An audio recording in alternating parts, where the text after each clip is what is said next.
BGMEA নির্বাচনের তুঙ্গে চলছে প্রচারণা। ইতিমধ্যে সম্মিলিত পরিষদ এবং ফোরামের প্রার্থীরা চট্টগ্রামে প্রচারণা চালিয়েছেন। চট্টগ্রামে বিভিন্ন কারখানায় গিয়ে ভোটারদের কাছে ভোট চেয়েছেন দুই প্যানেলের নেতারা। বিজিএমইএ নির্বাচনকে ঘিরে উৎসবমুখর পরিবেশ বিরাজ করছে চট্টগ্রামের তৈরি পোশাক শিল্প খাতে। 2 বছরের জন্য নেতা নির্বাচন করবেন বিজিএমইএর সদস্যরা। আগামী 31 মে বিজিএমইএর নির্বাচন অনুষ্ঠিত হবে।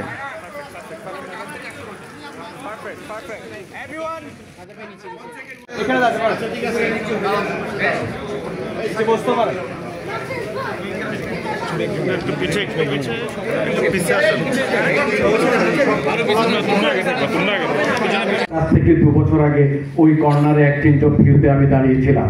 আমাকে নার্ভাস করার জন্য ফুল অডিয়েন্স ছিল, আমি নার্ভাস হইনি। আজকে আমার খুব ভালো লাগছে, সময় পাল্টায়। বেশি কিছু বলবো না, কারণ আপনারা জানেন ফজর নামাজ পরে শুরু করে কয়েকটা গ্রুপে থাকে। আমার মনে যা আসে আমি কিন্তু কখনো পিছ পা হয় না বলতে। আমার কোনো সমালোচনা আসলে পছন্দ করি না, যেটা আমার বিবেকে বাদে, যেটা আমার বলতে ইচ্ছা করে আমি রাগ ঢাক উপেক্ষা করে বলতে চাই।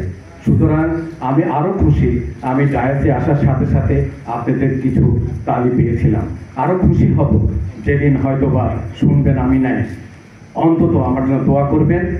প্রথম কথা, বিজিবির প্রাক্তন পরিচালক ছিলাম এবং সৌভাগ্যবান কার সাথে ছিলাম, তিনি হলেন ডক্টর রোমানা হক। অদ্বিতীয় আমার দৃষ্টিতে খুবই, নট অনলি রোমানা হক। আমি একটা পোস্ট করেছিলাম, আমাদের অগ্রজরা স্বচ্ছ ছিল বলে আজকে আমরা বুক ফুলে কিন্তু ক্যাম্পিং করতে পারছি। আমরা কোনো দুয়ারে যেতে কিন্তু আমাদের বুক কাঁপছে না, আমাদের হাঁটু কাঁপছে না। আর বাড়াবো না কথা, আমার কিছু চাওয়া আছে। আমি যেহেতু ক্ষুদ্র এবং মাঝারি শিল্পের একজন প্রতিনিধি, দুটো জিনিস চাওয়া আছে আমাদের সম্মানিত প্যানেলিটার কাছে। চট্টগ্রামে ক্ষুদ্র মাঝারি শিল্পের বা এসএমই থেকে আমার কিছু আবেদন। আপনার কাছে খুবই ধন্যবাদ, আপনি ঢাকার সেই অনুষ্ঠানে ঘোষণা দিয়েছিলেন যেদিনই আপনি দায়িত্ব নেবেন আপনি অপচয় কমিয়ে ইউডি ফি সহ আমাদের যে সদস্যদের চাঁদা যা থাকে আপনি 15 থেকে 20% কমাবেন। সেই জায়গার আমার একটা বিনীত আরজ।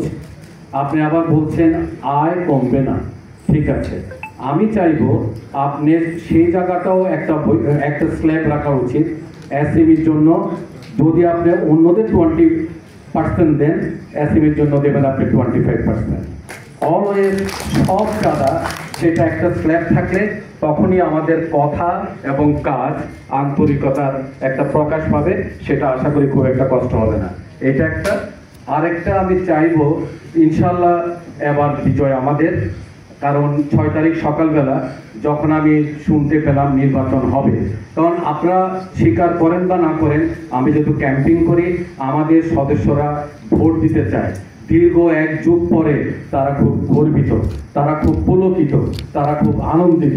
কি সকাল, কি দুপুর, কি সন্ধ্যা, কি রাত, যাচ্ছি, যোগাযোগ করছি, এটা কিন্তু চায়। এবারের সুযোগ, এই সুযোগটা কিন্তু করে দিয়েছে ফোরাম।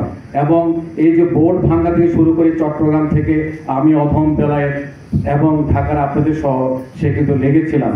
তো আমি খুবই পুলকিত। ইনশাল্লাহ আমরা জয়ী হতে হবে আমি তা চাচ্ছি না, একটু সুষ্ঠু ভোটার তালিকা হোক, সুষ্ঠু একটা পরিবেশ হোক, যাকে বেছে নেন। আমরা তো আপনাদেরই, আপনারাও আমাদেরই, বিজেপি আমাদের। আরেকটা চাওয়া আছে, আপনি বিশেষ করে আমাদের শিয়াবুদ্দুল্লাহ চৌধুরী, উনি এসএমই নিয়ে গত 4 মাসে যথেষ্ট প্র্যাকটিক্যাল, সদস্য বান্ধব, এসএমই বান্ধব কাজে স্বাক্ষর রেখেছেন। ইনশাল্লাহ জয়ী হলে আপনি প্রতি 3 মাসে ওনাকে একদিন সকালে পাঠাবেন, বিকেলে আমরা ওনাকে আবার ফিরিয়ে দিব। আমাদের যারা এখানে দায়িত্বে থাকবেন 3 মাস প্রতিটি সদস্যর সাথে তাদের সমস্যাগুলো চিহ্নিত করবেন, সেই ধরনের একটা পরিকল্পনা চাচ্ছি। সুতরাং আমি আপনাদের ধৈর্য যদি ঘটাতে চাচ্ছি না, আমাকে সুযোগ দেওয়ার জন্য ধন্যবাদ। পরিশেষে আমরা ফোরাম পরীক্ষা দিতে চাই, আসলে পরীক্ষা দিতে চাই। আন্তরিকভাবে চাই, দেখবেন পরিবর্তন ইনশাল্লাহ। আগামী 2 বছর পরে আমরা বুক খুলে বলতে পারি আমাদের আর কষ্ট হবে না। আপনারাই ইনশাল্লাহ বলবেন, প্লিজ আপনারা আবার দায়িত্ব নিন, ক্ষমতা নয়। ধন্যবাদ। আসসালামু আলাইকুম। একই সাথে আছে অনেক সম্ভাবনা, ইঙ্গিত। এই গল্প আমার আপনার প্রত্যেকে। এই পথে আগেও পাথর ছিল, আগামীতেও থাকবে, খরণ ছিল, কিন্তু আমরা যদি প্রত্যেকে এই পথে অবিচল থাকি তাহলে এই যুদ্ধ দাঁড়িয়ে যাবে আরেকটি মুক্তির যুদ্ধের গল্পে। এবং যেটা আমাদের রক্তে বুনে দিয়েছে আমাদেরই অগ্রজ মানুষেরা, তাদের কথা স্মরণ করেই আমরা বুনে চলেছি অর্থনৈতিক বুনিয়াদ। অভিবাদন আপনাদের সকলকে। শিল্পের এই সামগ্রিক মর্যাদা প্রতিষ্ঠান লড়াই আমাদের প্রত্যেককে করতে হয় প্রতিদিন। উদ্যোক্তা, সরকার, ক্রেতা, শ্রমিক, সকলকে। লোকে হয়তো বলে যে আমরা পোশাক সেলাই করি, আমরা তো নিজেরা জানি যে আমরা সভ্যতা করি। এই বুনন শুধু পোশাকের নয়, সম্পর্কেও। কত ভালো মন্দ, আনন্দ, বেদনায় গভীর এই সম্পর্ক। এমন পথে আমাদের এই শিল্প আজ দেশে বৃহত্তম রপ্তানি খাতে পরিণত হয়েছে। দেশে বিদেশে গার্মেন্টস শিল্পকে আজ এই পর্যায়ে দাঁড় করাতে উদ্যোক্তা মালিকদেরকে নিতে হয়েছে কত চ্যালেঞ্জ। এই চ্যালেঞ্জ ক্রেতার সাথে দাম বৃদ্ধি, ভাবমূর্তি এবং দক্ষতা বৃদ্ধি, সরকারের সাথে নীতি সহায়তা, নিরাপত্তা, শ্রম পরিবেশ উন্নয়নের এবং নানা কিছু আরো অনেক। কিন্তু প্রত্যেকটি উদ্যোগ শিল্পকে টেকসই করার জন্য নেওয়া। আপনাদের সাথে থেকে, আপনাদের পাশে থেকে এই চ্যালেঞ্জ সামলাবেন বাবু ভাই, আমাদের সকলের প্রিয় বাবু ভাই। আমাদের কাজ আরো অনেক জটিল হবে, আরো বহুমাত্রিক হয়েছে, এবং ব্যবসা, বাজার, শ্রমিক, সরকার, জনস্বাস্থ্য, নিরাপত্তা, অনেকগুলো বিষয় নিয়ে আমাদেরকে তীব্রভাবে দৌড়াতে হবে এই নতুন বাস্তবতা মোকাবিলায় করতে। সাথে জুড়ে গেছে ইউএসএ ট্যারিফের আরেকটি চ্যালেঞ্জ। এই সমস্তটাই আপনারা জানেন। এই সমস্ত মোকাবিলায় কিন্তু আমাদের প্রত্যেকের এক হয়ে আসা অত্যন্ত জরুরি। আজ সামনে আবার নির্বাচন। আমরা সবাই এক উদ্দেশ্য নিয়ে পরিচালিত যদি না হই তাহলে পোশাক শিল্পকে নেক্সট লেভেলে নেওয়া যাবে না। আর এই নেক্সট লেভেলের জন্য চাই নেতৃত্বের দূরদর্শিতা আর মর্যাদাবোধ। মর্যাদাবোধই পারে নতুন মাত্রা যোগ করতে। এই পথে কি ভীষণ মনোবলে লড়ে যেতে হয়, মর্যাদার লড়াইটা করতে হয়, সেটা আপনি আমি ছাড়া আর কেউ বেশি জানে না। এবং আমরা যখন শিল্প নিয়ে এমন একটা স্বপ্ন নিয়ে কাজ করছি, ভাবছি, ঠিক তখন জরুরি আমাদের প্রত্যেকের এক হয়ে আসে। কারণ দেশ এক, শিল্প এক। এই শিল্পের ভালো যেমন আমাদের জন্য কল্যাণ নিয়ে আসবে, তেমনি ক্ষতিও কিন্তু আমাদের জন্য দুর্যোগ নিয়ে আসবে। কাজে সকলের স্বার্থে মর্যাদাপূর্ণ স্বনির্ভর একটি শিল্পের লক্ষ্যে সংগ্রামে আমাদের কাজ হলো এক হয়ে থাকা, যা বাজার, দাম, শ্রম, নিরাপত্তা, প্রণোদনা সবকিছু নিয়ে আমাদের শিল্পকে বিস্তৃত এবং টেকসই করতে সহায়তা করবে। স্বপ্ন যেহেতু এক, চলুন এক হয়ে দাঁড়ায়, ভাগাভাগি না করি ব্যালট পেপারটি, যেন কাটাকাটি না করি। যখন আমরা সকলে এক, তখনই যেন সম্ভাবনা সবচাইতে বেশি তীব্র। এবং আমরা দাঁড়ালে হারবে না শিল্প, ফোরাম দাঁড়ালে হারবে না শিল্প। ফোরামের গোটা ইতিহাসে কোনো ফাঁকি ঝুঁকি নেই। আমরা যে কজন সভাপতি ছিলাম, যে কজন বোর্ডে ছিলাম, তাদের একজনকে নিয়েও কেউ বলতে পারবেন না যে আমরা কাজ করি। কেউ বলতে পারবেন না যে আমরা সজ্ঞানে কোনো অন্যায় করেছি। বরং প্রতিবার আমাদের সামনে এসে দাঁড়িয়েছে জাল ভোটের পাহাড়। এবার বহু বছর পর একটা ন্যায্য লড়াইয়ের জায়গা তৈরি হয়েছে। বাবু ভাইয়ের সাথে আরো 34 জন সহযোগী থাকবেন যারা বাবু ভাইয়ের দিক নির্দেশে থাকছে। দয়া করে মনে রাখবেন যে ফোরাম কখনো সাফল্যকে অহংকার মনে করে। আমাদের কাজ এবং অর্জন আমরা সবসময় মনে করেছি এটি আমাদের কর্তব্য। অহেতুক ক্ষমতার কেন্দ্রবিন্দুর সাথে নৈকট্যের গীত কখনোই গায়নি ফোরাম। সততার সাথে এগিয়েছে ফোরাম এবং আমরা বিশ্বাস করি এই সততায় এবং এই সততার কারণে আমাদের সৃষ্টিকর্তা আমাদের সহায় হবে ইনশাআল্লাহ। আপনাদের কাছে বিনীত আজই বাবু ভাইয়ের বলিষ্ঠ নেতৃত্বে বিশ্বাস করুন এবং বাবু ভাইয়ের বলিষ্ঠ নেতৃত্বে বিশ্বাস করি 35টি ফোরামকে দিয়ে জয়যুক্ত করুন।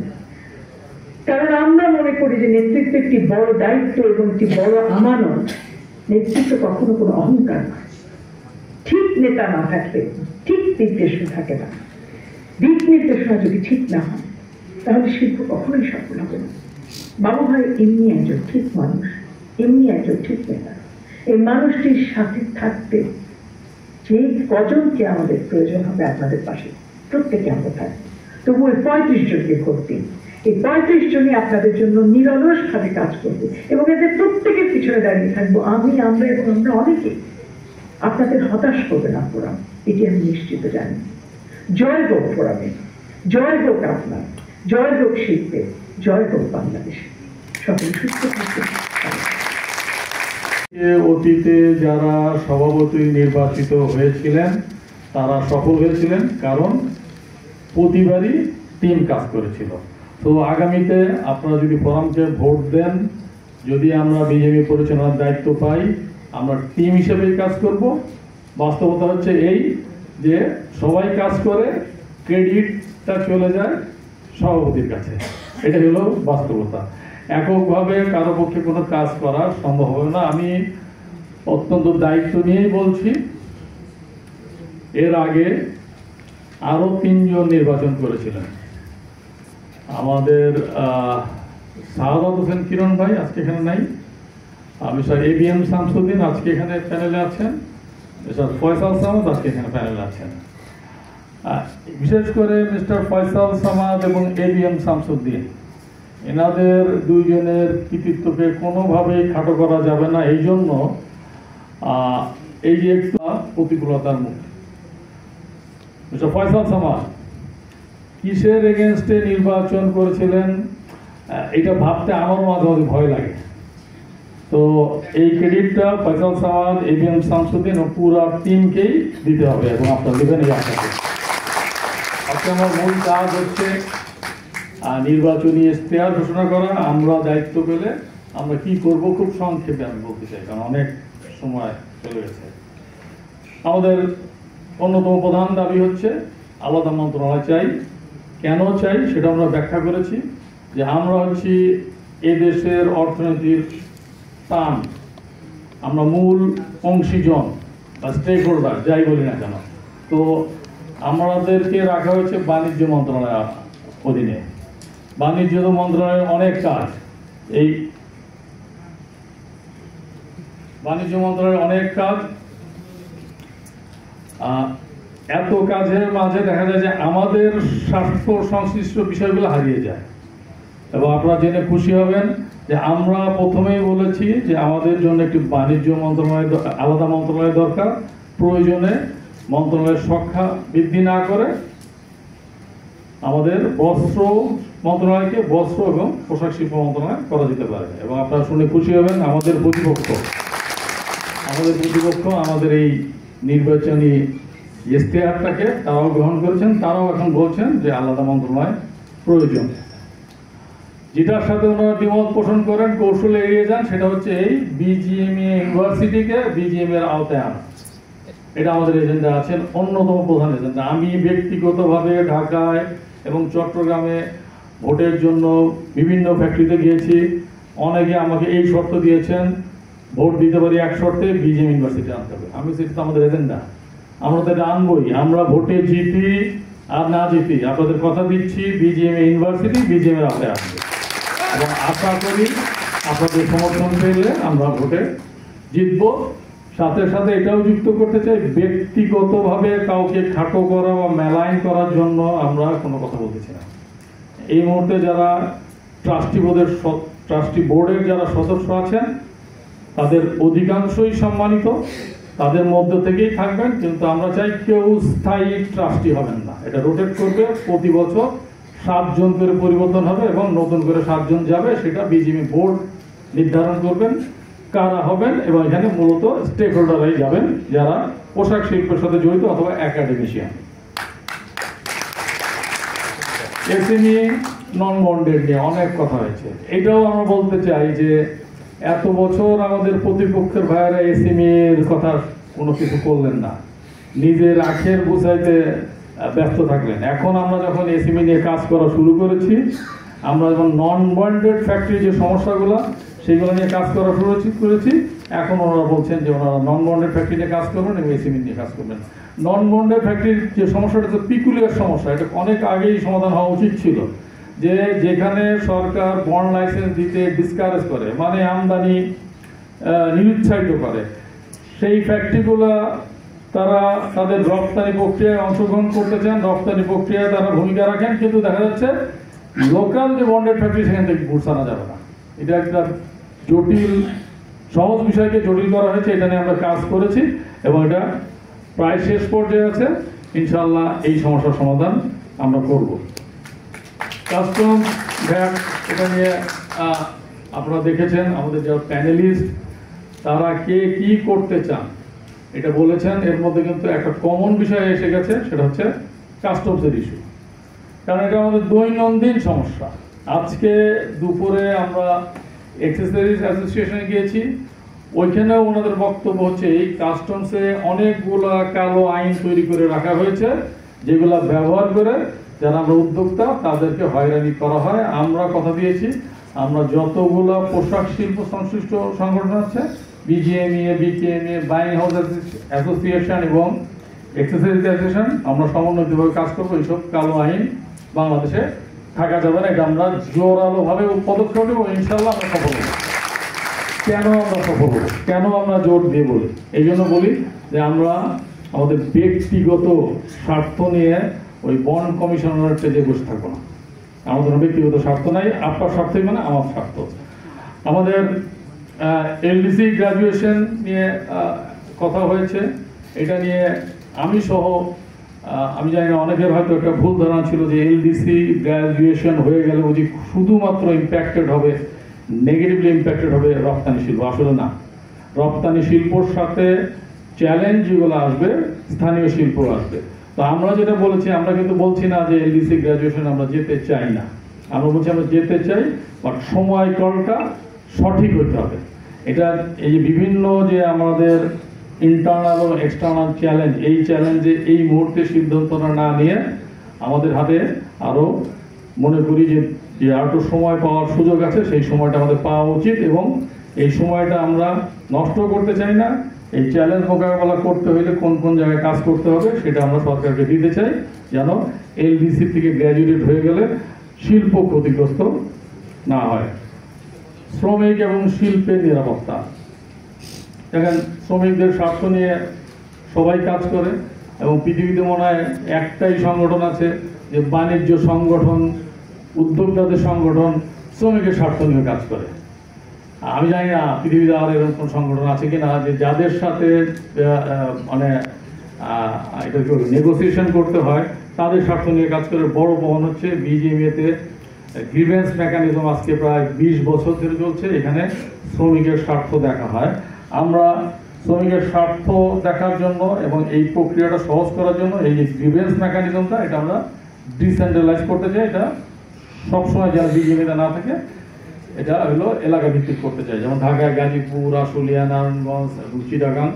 তাতে করে এইটা দ্রুত সমাধান হবে, কিন্তু সাথে সাথে সেটাও আমরা নিশ্চিত হইতে চাই যেন সবাই আইন মানেন। আইন না মানার যে প্রবণতা চালু হয়েছে, বিশেষ করে এই 5ই আগস্টের পরে এই জায়গাটা আগের থেকে উন্নতি হয়েছে, কিন্তু এই জায়গাটায় আমাদের খুব শক্ত ভূমিকা পালন করতে হবে। এই জন্য যে বেআইনি কারণে অনেক শিল্প প্রতিষ্ঠানে ধর্মঘট হয় এবং এই ধর্মঘটের কারণে অনেক ফ্যাক্টরি ব্যাংকরাপ্ট হয় এবং ব্যাংকরাপ্ট এবং সময় মতো বেতন দিতে পারে না, দোষ আসে উদ্যোক্তারা বেতন দেয় না। আমাদের একটা স্ট্যাটিস্টিক্সে আমরা বলেছি যে অলমোস্ট 3000 ফ্যাক্টরি এক্সপোর্টের সাথে জড়িত, আপনার ফ্যাক্টরির সমস্যা হয় মাত্র 5টা-7টা, ইন টার্মস অফ পার্সেন্টেজ কিছুই না, কিন্তু সেটাকেই বড় করে দেখানো হয় যে এই পোশাক শিল্পের মালিকরা, উদ্যোক্তারা এরা রক্তচোষা, এরা পয়সা দেয় না। কিন্তু এই যে 5টা বা 10টা ফ্যাক্টরি পয়সা দিতে পারে না, এই রুট কজ অ্যানালিসিস যদি করতে যাই তাহলে দেখা যাবে এই উদ্যোক্তার নিয়ন্ত্রণ বহির্ভূত কারণে ওনারা দিতে পারছেন না। একটু আগে আমাদের এক উদ্যোক্তা আমাকে ফোন করেছেন যে সরকার আসার পরে আমি আমার সহযোদ্ধা যারা আছেন, সাংবাদিক ভাইয়েরা প্রশ্ন করেন যে কি কি চ্যালেঞ্জ আছে। আমরা বলি চ্যালেঞ্জ প্রতিনিয়ত পরিবর্তন হয়। আজ থেকে 6 মাস আগে ট্যারিফ বিষয়টা ছিল না, কিন্তু আজকে ট্যারিফ একটা বড় চ্যালেঞ্জ। এটা নিয়ে ইতিমধ্যেই কাজ করেছি। এখানে আমাদেরকে পুশ করেছেন আমাদের আরেকজন নেতা জনাব লুৎফি এম আইয়ুব, উনি এ ব্যাপারে তথ্যপত্রগুলো আমরা যেগুলো জোগাড় করেছি উনি জায়গা মতো পৌঁছাতে সাহায্য করেছেন, পারস ভাই কাজ করেছেন, একটা জায়গায় যাওয়ার সম্ভাবনা তৈরি হয়েছে। আশা করি এটা কোনো বড় চ্যালেঞ্জ হবে না। আমি একটু আগে বলেছি আমার প্যানেলিস্টরা কয়েকটা বিষয় নিয়ে কথা বলেছেন, তার মধ্যে একটা হচ্ছে কাস্টমস ভ্যাট, আর একটা হচ্ছে ব্যাংক। ব্যাংকে আমি যেহেতু 2 লাইনের ফ্যাক্টরি থেকে একটা জায়গায় এসেছি, ব্যাংকের যে কি পেইন আমি জানি। আমার প্রথম এলসিটা রূপালী ব্যাংক দিয়ে করার সময় আমি সকাল 9টার সময় অফিসে গেছি, বিকাল 5টায় যে আমি এলসি পেয়েছি, তাও কোনো সহজ রাস্তায় না। তো এসিমেদের কি পেইন এটা আমরা বুঝি, এবং এইটার জন্য আমরা মনে করি যে এসিমিরা নিশ্চয়ই, এখানে যারা এসিমি আছেন কেউ বলবেন না যে আমি সারা জীবন এসিমি থাকতে চাই, সবাই বড় হইতে চাই। তো তাদের যেন ব্যবসা সামনের দিকে আগায় তার জন্য কি লাগবে? তাদের লাগবে হলো লো কস্ট ফান্ড, যেটা সেন্ট্রাল ব্যাংক থেকে রিফাইন্যান্স হইতে হবে। সেটা নিয়ে আমরা ইতিমধ্যে মিটিং করেছি, কাজ করেছি।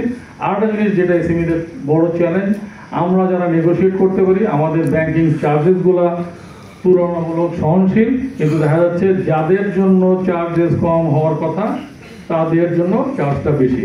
এটা নিয়ে আমরা নেগোশিয়েট করব যেন তাদের জন্য চার্জটা সহনশীল হয় এবং অন্তত উপরের লেভেলে না থাকে। আমি আরও কয়েকটা পয়েন্ট ছিল, বাট এগুলো আপনারা লিখিত আছে, আপনারা দেখেছেন।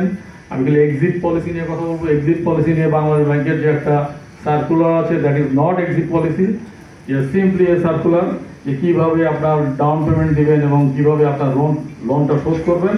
আমরা বলেছি যে exit policy, right exit policy হইতে হবে net asset minus liability equal to net asset যেটা থাকবে সেটা কাদের কাছে ডিস্ট্রিবিউট করা হবে। আর ফ্যাক্টরিগুলা বন্ধ করতে চাইলে তাদের কাছে যেন সার্টেন অ্যামাউন্ট অফ ফান্ড থাকে, সেটার জন্য এক ধরনের ফোর্স সেভিং মেকানিজম, এটা আমরা ইন্টারনালি আলাপ করেছি, সেটা আমরা বাস্তবায়ন করব। নতুন বাজার নিয়ে কথা বলতে চাই না, দয়া করে পড়ে নেবেন। মালিক কল্যাণ তহবিল আমরা 0.03% দিই শ্রমিক কল্যাণ তহবিল। এই টাকা কিভাবে ব্যবহার করা হয়, কে পায় না পায় আমরা জানি না।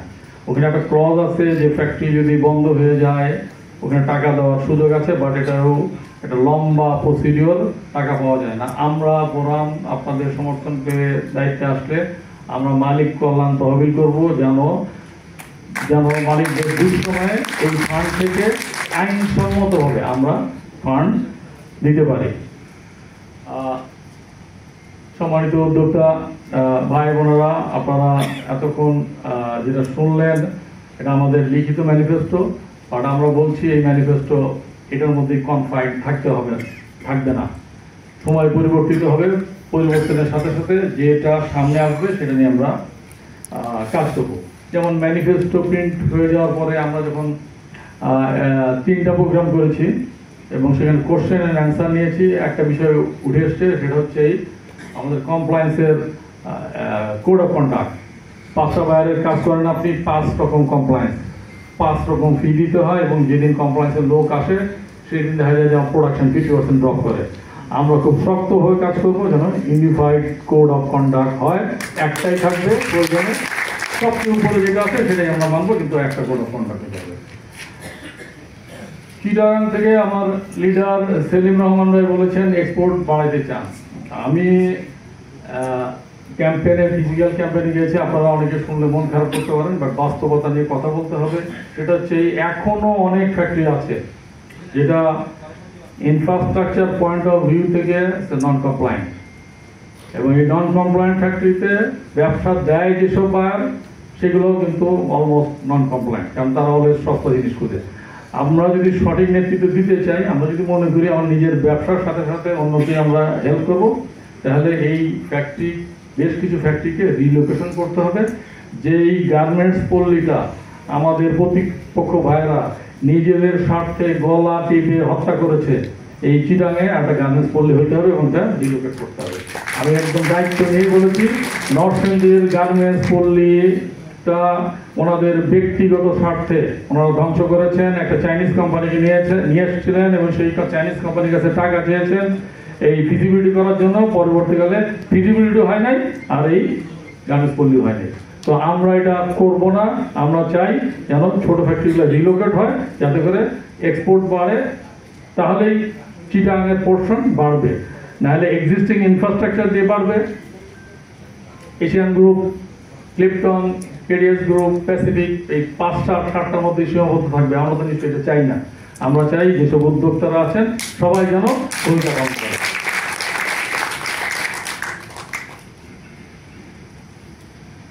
আজকের এই পরিচিতি সভার শুরুতে এই যে একটু আগে আমাদের এখানে উপস্থিত আমাদের ইলেকশন কমিশনার আমার ভাই বললো যে উই ফিল প্রাইড অ্যাবাউট ডিজিএমএ, সমাজে সবখানে, হ্যাঁ, যে ডিজিএমএ একটা এমন এক সংগঠন এটি, এবং বাবু আবার সাথে সাথে বলল যে হ্যাঁ আমাদের সেই ইয়াটাও কিন্তু আমরা আজকে হারিয়েছি। That is also true. আবার যারা এটার সাথে সম্পৃক্ত না অনেকে, এবং যারা একটা সোসাইটির মধ্যে একটা ভালো জায়গায় আছে, তারা মনে করে যে আমরা খুব শক্তিশালী। ইট ইজ বিকজ আমরা কিন্তু ইলেকশন যাই হোক না কেন, আলটিমেটলি কিন্তু আমরা সবাই একত্রে থাকি। যখন কোনো crisis we are becoming A get together two ourself. This is the reality. Yes, ইলেকশনে দুইটা দল, আমরা দুইটা দল সবসময় করি, এবং ইলেকশন যখন হয় দুই দলের কিন্তু দুই ধরনের কর্মসূচি থাকে। ফোরাম যখন করে, ফোরাম কিন্তু সবসময় চেষ্টা করে তার এজেন্ডা ভিত্তিক কাজ করতে। যখন যে চ্যালেঞ্জগুলি আসে সেই চ্যালেঞ্জগুলিকে তারা অ্যাড্রেস করে আগেই, এবং তারা টাইম অনুযায়ী সেগুলি করে। আমার মনে আছে সিনেমার সময় আমরা দেখেছি যে আমরা কিন্তু টার্গেট করেছিলাম যে বাংলাদেশের জেনারেশন এই ইন্ডাস্ট্রিগুলি যদি গ্রো করতে হয়, skill development is a very important. এবং তখন কিন্তু বিআইএফটি এর জন্ম হয়। সেই ইউকে থেকে আরম্ভ করে শ্রীলঙ্কা, আমেরিকান, ওখানে ইনস্টিটিউটের সাথে কিন্তু এই ইনস্টিটিউটটাকে জোড়া দেওয়া হয়, এবং সেইভাবে কোর্স কারিকুলামগুলি করা হয়। আনিস ভাই যখন আসে তখন কিন্তু আমরা দেখেছি যে ইট ওয়াজ দ্য বিগেস্ট চ্যালেঞ্জ, যে গ্লোবালাইজেশন হতে যাচ্ছে, কোটা উইথড্রয়াল, এবং সেটা নিয়ে কিন্তু কাজ করেছিল এবং প্রমাণ করেছিল। আমরা কিন্তু তখন, আমিও সে ছিলাম, আজকে ফারুক ভাই আসে নাই, ফারুক ভাই আসার কথা ছিল যদিও, এবং প্রমাণ করেছিল যে বাংলাদেশে কোটা রেজিম যদি চলে যায় এটা কিন্তু একটা সুযোগ সৃষ্টি করবে।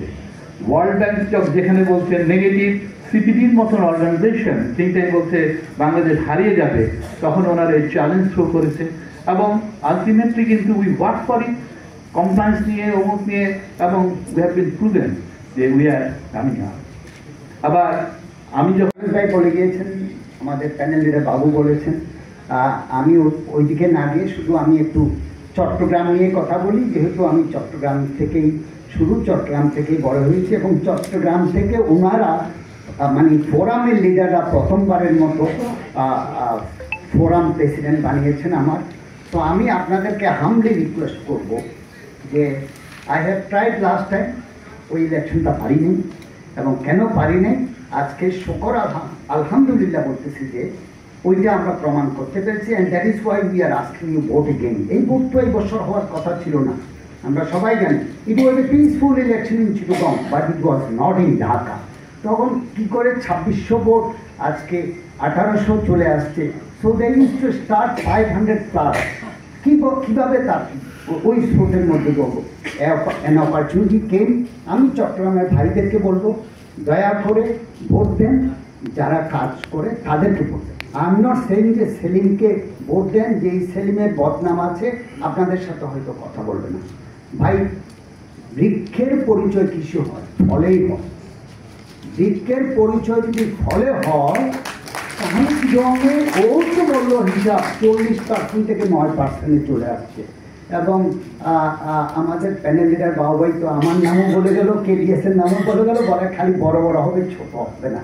We were a small to. আমি তো 92-তে শুরু করেছি উইথ 200 মেশিনস আছে। খলিল সাহেব যদি আমার হাত ধরে পথ না দেখাতো, উনি কাজ না দিত, মাওবালি যদি কাজ না দিত, আমি বড় হতাম না। আমি সো প্লিজ টু দেম যে তারা সবাই আমাদেরকে সাহায্য করে। অ্যান্ড আমি যারা আপনারা ঢাকা থেকে এসেছেন সবাইকে সম্মান জানাই, বিশেষ করে আইয়ুব লুৎফি, আলমগীর ভাই, পারভেজ ভাই, ইঞ্জিনিয়ার নুরুল হক, অনেক senior and all the senior leaders of forum, আপনাদেরকে চট্টগ্রামবাসীর পক্ষ থেকে ধন্যবাদ জানাই। এখানে শুধু এই জন্য এই কথা বলবো, চট্টগ্রামের ভোট হচ্ছে মাত্র 305, 303 ও 305, অ্যান্ড মানুষ করলে দেখবেন 215। আবার এই 215-এর মধ্যে দেখবেন যে আমার হয়তো 6টা আছে, 7টা খলিল সাহেবের আছে, আবার ওর বেআই, ওর শালা, ওর সম্বন্ধী। We are very small family, আমাদের কাছে কোনো ভেদাভেদ নাই। কিন্তু এখানে আমরা যে 215 জন আছি, এই 215 জনের মধ্যে ছোটও আছে, বড়ও আছে, মাঝারিও আছে। And we take the pride. আমি তো হলপ করে বলছি, গতবার চট্টগ্রামে সুন্দর পিসফুল ইলেকশন হয়েছিল, but it was not in Uttara, it was not, এটা জাতি দেখেছে। And that is why we got a gift, এবং আমরা কেস করেছি, যেটা পারুলদা একটু করে বলেছে। এই কেস যদি ওই দিন করা না থাকতো, আজকে অ্যাডমিনিস্ট্রেটর আনতে কষ্ট হতো সরকারের। সরকার had tried with all the reasons not to bring the administrator, but administrator আনতে হয়েছে। And things are working. This is the first time আপনারা সবাই একটা বিজিএম থেকে চিঠি পেয়েছেন যে আপনার ইনসেন্টিভ কত জমা আছে বাংলাদেশ ব্যাংকে জানানোর জন্য। This is the first time. So administrator ভালো কাজ করতেছে, আমাদের সহায়করাও ভালো কাজ করতেছে, অ্যান্ড দে উইল, আমরা সবাই বিশ্বাস করি তারা একটা ভালো নির্বাচন করবেন। পারুল ভাই যেগুলো বলেছেন, কুদ্দুস ভাইয়ের ইলেকশন, কুতুব ভাইয়ের ইলেকশন, যেগুলো দেখেছি আমরা, এই election will B A turning point, যেটা প্রাইড বলেছেন, আমরা সেই পুরনো গল্প ফেরত আনবো। চট্টগ্রামবাসীকে বলবো, সেলিম অ্যান্ড টিমকে ভোট দেন। আমি যেটা বলেছি, লিখকে ফল, ও আমার মতো দৌড়ে দৌড়ে আপনাদের কাছে গিয়ে কাজ করবে উইথ হিস 8 আর 8 জন যে টিম আছে তারা।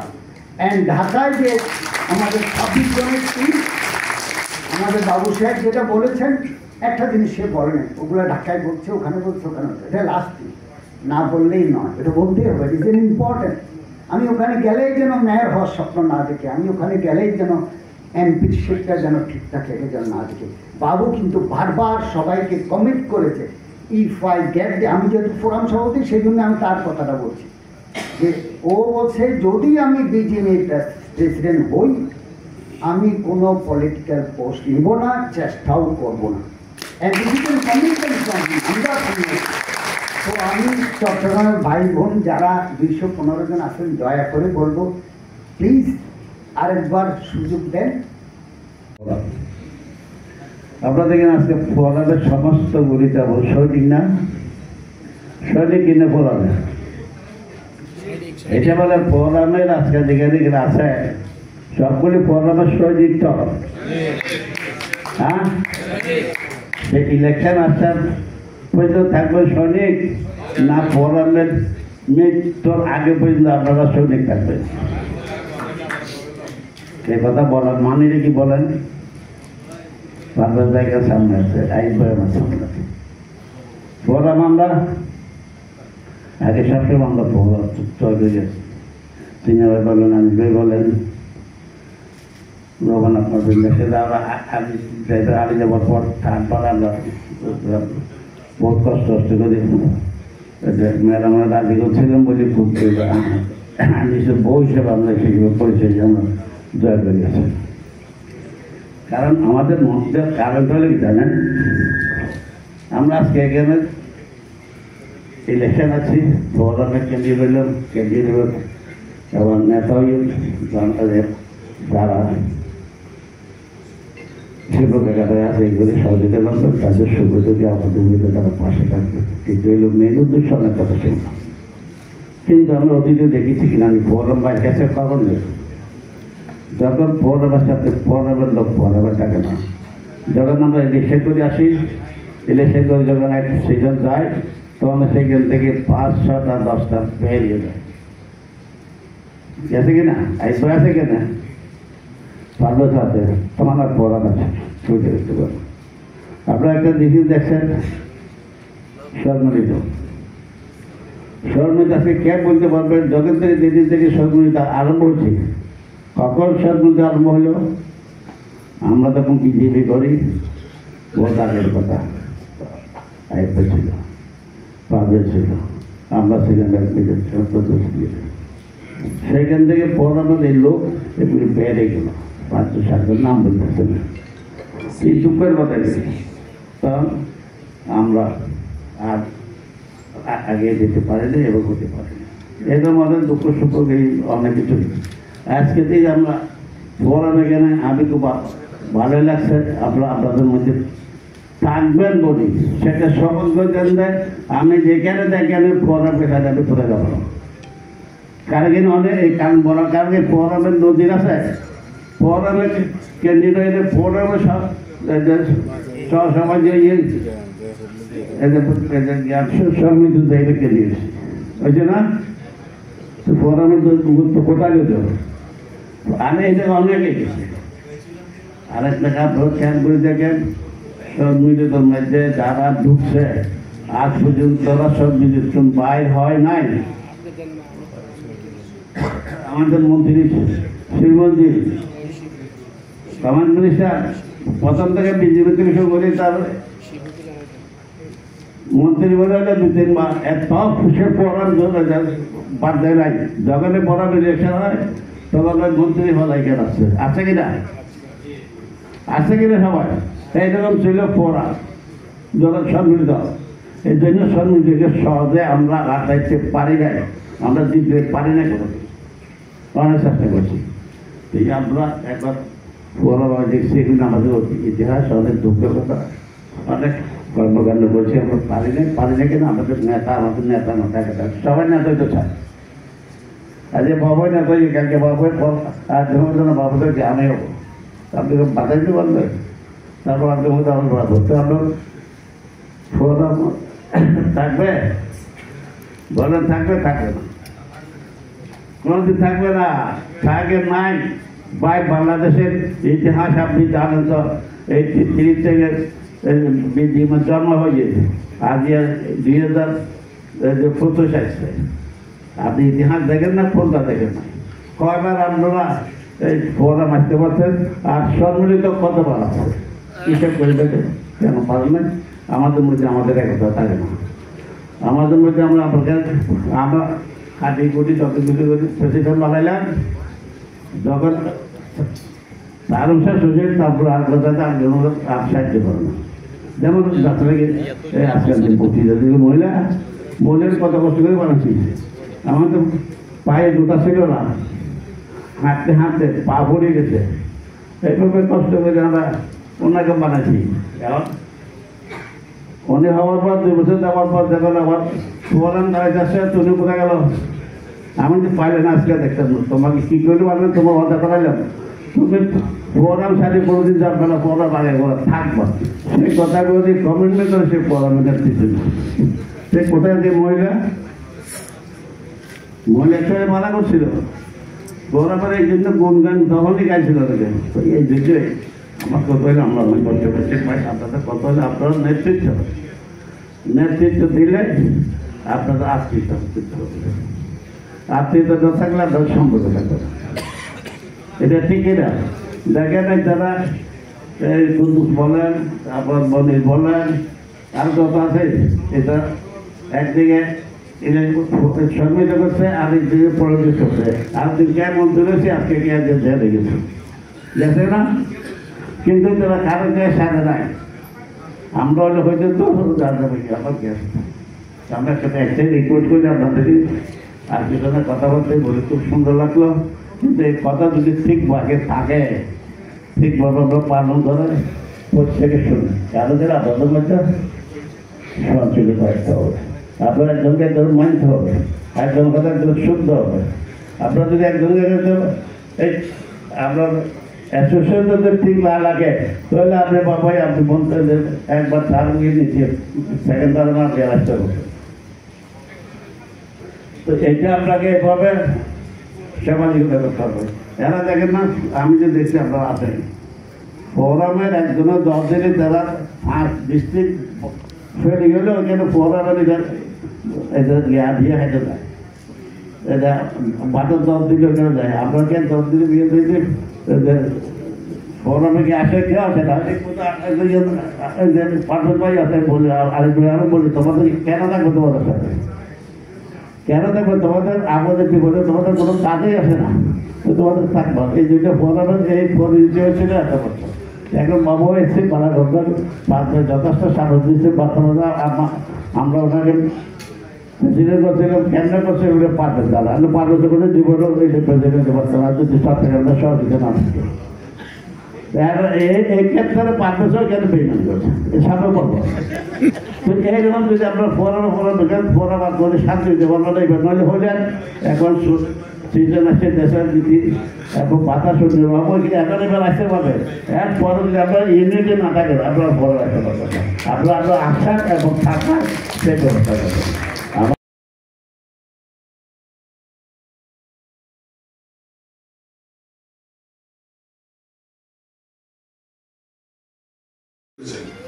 কিন্তু বন্ধুদের প্রশংসা একটা জায়গায় করি, অদ্যবধি যত অপপ্রচারই করুক কোথাও কিন্তু বলে নাই যে 1টি টাকা সমৃদ্ধ পরিষদের নেতৃবৃন্দ তফসিল করেছেন। এটা ওনাদের সেলুট করে, কিন্তু বিশ্ববিদ্যালয় নিয়ে গেছে এই কথাটা ভাই বারবার বলে দেশের মানুষের কাছে, এই সেক্টরের মানুষের কাছে নিজেরা বিভ্রান্ত হবেন না, মানুষকে বিভ্রান্ত করবেন না, নির্বাচন করুন সমৃদ্ধ পরিষদ। আমরা বারবার নির্বাচিত দল, আমরা নির্বাচিত করি, আমরা নির্বাচনমুখী। আসুন আপনারা আগামী দিনে আমাদের সবাইকে, কুতুব ভাই বারবার বলেছে একটি কথা যে ভাই দয়া করে ভিক্ষা চাই, ভাঙবেন না, 12 লাগে দিন না কাউকে, কিন্তু যখন দিবেন তখন পুরোটা দিবেন। আমার সাথে অভিজ্ঞতা সম্পন্ন সাবেক নেতৃবৃন্দ আছেন যারা বারবার এই বিজেপিকে সেবা দিয়ে আসছেন। আমার সাথে আপনারা যদি বলেন নতুন নতুন তারুণ্যের অহংকার, নতুনরা কিন্তু আজ আমার দেশের তারুণ্যের অহংকার, সেকেন্ড জেনারেশন আমাদের এই ছেলে মেয়েরা, এরা কিন্তু দেশে এবং বিদেশে নামি দামি বিশ্ববিদ্যালয় থেকে সাবজেক্ট ওয়াইজ লেখাপড়া করে তারা আজকে এই শিল্পের হাল ধরেছে। তারা কেউ কিন্তু নতুন না, কেউ কিন্তু অনভিজ্ঞ না, তার ব্যবসায় মিনিমাম 15 থেকে 20 বছর, আর তারা এই শিল্পের সাথে শ্রম দিয়ে আসেন।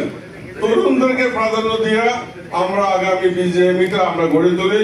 সবাইকে ধন্যবাদ। সরিষাসের 35 থেকে 70 ভোট প্রার্থনা করে আমি আমার বক্তব্য শেষ করলাম। সবাইকে ধন্যবাদ। সম্মানিত সদস্য মালিকের পাশে দাঁড়িয়ে থেকে সেই সমস্যাগুলো আমরা সমাধান করি। আমরা কিছু অর্জনের কথা আমি বলতে চাই যে আপনারা জানেন যে এখানে তাদের আমি একটা কাগজ দেখলাম যে তারা অর্জনের 1 পেজও তাদের অর্জনটা আসেনি। আমাদের অর্জন বলতে আসলে আমাদের কিছু আগে বলা হয়েছে, এবং একটা অর্জন ওনারা বলেছেন যে তারা 1 স্টেজ থেকে 3 স্টেজ থেকে 1 স্টেজ জিএসপি ব্যবস্থা করে। এই মিথ্যাটা লেখার তো কোনো দরকার ছিল না। 1 স্টেজ জিএসপি হয়েছে 2011-তে। সেই সময় কারা দায়িত্বে ছিল? সেই সময় হাইয়েস্ট গ্রোথ হয়েছিল এই গার্মেন্ট সেক্টরে 43% উপরে। সেটা কিন্তু এইটা লেখার কোনো প্রয়োজনই ছিল না যে দায়িত্ব। আমি একটু ভুয়া ভোটার নিয়ে আমি একটু কথা বলতে চাই, বিকজ আমরা দুটো জিনিস আমি একটু বলতে চাই যে এই ভুয়া ভোটারের কথাটা আমাদের প্রতিপক্ষ যেভাবে বলেছে, এটা আসলে আপনাকে, বিজেপিকে, আমাকে, সবাইকে অসম্মান করেছে। এখানে যে কথাটা বলা হয়েছে, last BJP poll had nearly 900 fake voter, forum panel leader allege, যে ফোরাম প্যানেল লিডার বলেছে যে না, আর এটা ডেইলি স্টারের, ডেইলি স্টার, বিজেপি নির্বাচনে 690টা ভুয়া ভোটার সমকাল। এই ভুয়া ভোটার গুলো পেল কোথায়? আমি যদি একটু ফিগার বলি যে ভুয়া ভোটারটা কিভাবে আসলো, এই জিনিসটা যদি আমরা একটু অ্যানালাইসিস করি যে এটা আপনারা বুঝতে পারবেন। আমি যদি একটু বলি যে 2015-তে আমাদের টোটাল ভোটার ছিল 2161। 2019-এ তখন ভোটার হলো 1956, 205 জন কমে গেল। 2019-এ কার দায়িত্ব ছিল? সম্মিলিত পরিষদ দায়িত্ব ছিল। এরপরে 2021-এ ভোটার হলো 2314। তখন কে দায়িত্বে ছিলেন? 2021-এ কে দায়িত্বে ছিলেন? ফোরামের দায়িত্বে। 358টা ভোটার বাড়লো। সেখানে ওই 2 বছরে 136টা নতুন মেম্বার হয়েছিল। এই পিকচারটা দেখলে, এই গ্রাফটা দেখলে আপনারা বুঝতে পারবেন। 2024-এ এসে আমাদের ভোটার হলো কত? 2496টা ভোটার হলো। তার মানে বাড়লো হলো 182 জন ভোটার। কিন্তু ওই 3 বছর আমাদের 395টা নতুন মেম্বার হয়েছে। তো বাড়তি ভোটার তো আমরা কোনো বানাই নাই। এখানে এমনও বলা হয়েছে যে এক্সেসরি সাপ্লায়ারকে ভোটার বানানো হয়েছে। এগুলো বিভিন্ন জিনিসে, সেগুলো আপনারা নিজেরা জানেন যে আপনারা এক্সেসরি সাপ্লায়ার হিসাবে মেম্বারশিপ পেয়েছেন কিনা। আমি এই পয়েন্টটা একটু বলতে চাই যে 2025-এ এসে যে ভোটার হলো 1864, 632টা ভোটার কমে গেছে। আমি একটা জিনিস ক্লিয়ার করি যে আমরা কিন্তু কেউ বিজেপি মেম্বার না, আমাদের কোম্পানি হলো বিজেপি মেম্বার। এবং বিজেপি মেম্বার যখন এই কোম্পানি একজনকে অথরাইজ করে, এটা রুলস আছে, ইউটিউব রুলস আছে। আমাদের আর্টিকেল মেমোরেন্ডামে বলা আছে যে কোম্পানি, লিমিটেড কোম্পানি হলে শেয়ার হোল্ডার একজন ডিরেক্টরকে নমিনেট করা যাবে, পার্টনারশিপ হলে একজন পার্টনারকে করা যাবে, প্রোপার্টারশিপ হলে প্রোপার্টারশিপকে করা যাবে, প্রোপাইটারকে করা যাবে। তো 632টা কমেছে। এই আমরা এবার যে ইলেকশন করছি, আমরা যদি চেক করি, আমার কাছে কাগজ আছে, 2021-এ যে ভোটারটা হয়েছিল, আবার আমি জিজ্ঞেস করি সেই সময় কে দায়িত্বে ছিলেন? সেই ভোটার লিস্ট থেকে 852 জন নাই। কিন্তু এই নতুন যে 632 কম হয়েছে, তো 2021 থেকে 852 জন নাই। তাহলে ভুয়া ভোটার যদি বলা হয় থাকে, তাহলে সেই সময় হয়েছিল ভুয়া ভোটার। আমি কিন্তু কাউকে ভুয়া ভোটার বলছি না, কারণ আমরা জানি যে ভোটার হতে হলে আমাদের নিয়ম ছিল হলো যে আমাদেরকে trade licence up to date থাকতে হবে, আমাদেরকে ট্যাক্সের কাগজ থাকতে হবে, আর এর সাথে always up to date থাকতে হবে। এই বছর নতুন আরেকটা অ্যানুয়াল, আগে আমাদের যেটা ছিল সবসময় ইলেকশনে অটো ভোটার হয়ে যেত, মানে যারা এই 3টা জিনিস ক্লিয়ার থাকতো সে অটো ভোটার হয়ে যেত। এবার সেটা অটো ভোটার ছিল না, এবং এবার নতুন একটা ফ্যাক্টরি লাইসেন্স অ্যাড করা হয়েছে। এবং আরো যে জিনিসটা হলো যে আমাদের 2024-এ আপ টু ডেট করা থাকলেই সে ভোটার হতে পারতো। 2024-এ প্রায় 327 জন ছিল, 2025-এ 281 ছিল, 608 জন কিন্তু ভোটার হতে পারে নাই, বিকজ ভোটার নমিনেশন ঈদের বন্ধ, রোজা, সবকিছু কারণে দিতে পারে নাই। তাহলে আমি যদি কয়েকটা এক্সাম্পল দিই তাহলে বুঝতে পারবেন যে আমাদের এখানে গতবার ইলেকশন করেছে বা তার আগের বার ইলেকশন করেছে আমাদের প্রতিপক্ষের বন্ধু ক্যান্ডিডেট ছিল, এবার তিনি ভোটার না। তাহলে কি উনি ভুয়া ভোটার ছিল? আমি কিন্তু বলছি ভুয়া ভোটার না, কারণ উনি হয়তো কোনো কাগজ জমা দিতে পারে নাই বা কোনো ফ্যাক্টরি তার এই মুহূর্তে বন্ধ আছে সেজন্য। বাট সে কি ভুয়া ভোটার? আমরা কোনো সময় বলছি না। আমাদের বন্ধু যে আছে ফোরামের প্রেসিডেন্ট, 2021-এ তার 18টা ভোট ছিল, 2024-এ তার 15টা হয়েছে, 2025-এ এসে 11টা হয়েছে। তাহলে কি বাকি 7টা উনি ভুয়া ভোটার ছিলেন? নো, আমি তো বলবো না যে ভুয়া ভোটার ছিল, কিন্তু আনফরচুনেটলি ওনারাই বলছে এগুলো ভুয়া ভোটার। আমাদেরকে ওনারা বলছে যে ব্র্যান্ডিং করবে। সম্মিলিত পরিষদ এই কয়েক বছরে কোনো ব্র্যান্ডিং করতে পারে না। আরেকজনের কথা বলি, লাকি গ্রুপের উনার আগে 5টা ভোট ছিল, এবার তোমার 1টা ভোট হয়েছে। তো বাকি 4টা কি গতবার ছিল? বাকি 4টা কি ভুয়া ভোটার ছিল? আমার মনে হয় না যে ভোটারের ব্যাপারে ওনারা নিজেরাও জানে কেন এই অসম্মান আমাদের মেম্বারদের করছে, আমি জানি না।